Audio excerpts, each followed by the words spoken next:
بسم اللہ والصلاة والسلام علی رسول اللہ وبعد۔ السلام علیکم ورحمۃ اللہ وبرکاتہ۔ ایک بھائی پوچھتے ہیں، کیا وضو اور غسل میں پانی زیادہ استعمال کرنا بھی فضول خرچی میں شمار ہوگا؟ دیکھیں، فضول خرچی کسی بھی کام میں ہو، اگر ضرورت سے زیادہ اس کا استعمال ہو رہا ہے تو وہ غلط ہے۔ اللہ تعالیٰ نے فرمایا وَلَا تُسْرِفُوا إِنَّهُ لَا يُحِبُّ الْمُسْرِفِينَ، اسراف مت کرو، اللہ تعالیٰ اسراف کرنے والوں کو پسند نہیں کرتا۔ تو اسراف چاہے جس چیز میں ہو وہ غلط ہے۔ اور خود اللہ کے نبی صلی اللہ علیہ وسلم کی ایک حدیث آتی ہے، اگرچہ اس حدیث پر کلام ہے۔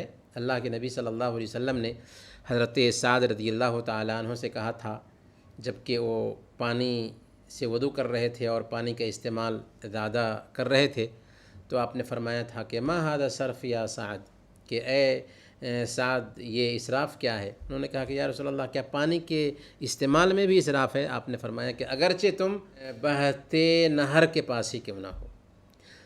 اگرچہ یہ ایک روایت متکلم فی ہے، لیکن یہ بات بالکل طے ہے کہ پانی کے استعمال میں بھی ہمیں احتیاط برتنا چاہیے، اس کا استعمال بھی ضرورت سے زیادہ نہیں کرنا چاہیے۔ اگر کرتے ہیں تو یہ بھی اسراف ہے، کیونکہ پانی بھی اللہ کی نعمت ہے جسے ضرورت کے تحت ہی استعمال کرنا چاہیے۔ اور اللہ کے نبی صلی اللہ علیہ وسلم کا معمول کیا تھا پانی استعمال کرنے کے حوالے سے؟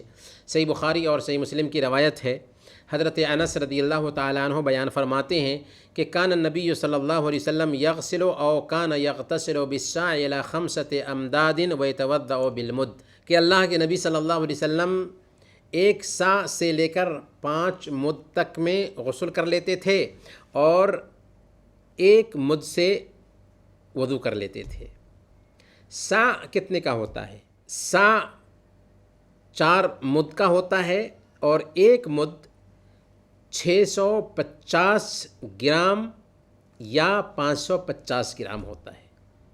اس طریقے سے اللہ کے نبی صلی اللہ علیہ وسلم 650 گرام پانی میں وضو کر لیتے تھے اور 3 لیٹر یا 3.5 لیٹر پانی سے آپ غسل کر لیتے تھے۔